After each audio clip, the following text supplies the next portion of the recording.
кога се анализира една несреќа, најважно кај истражителите е да препознаат тие нивоите, кој е непосреден виновник, вината каде да се лоцира.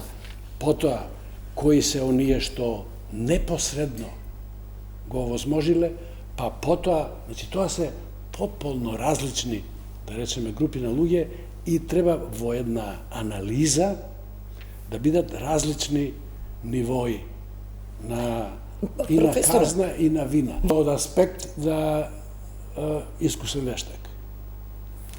Можам да ви кажам дека самиот тој пристап да се отиде од таква широчина и длабочина оневозможува да се направи прецизна дистинкција кои се нивоите на одговорност и обезбедува дури да во таа огромна група на луѓе да има и луѓе кои се потполно невини.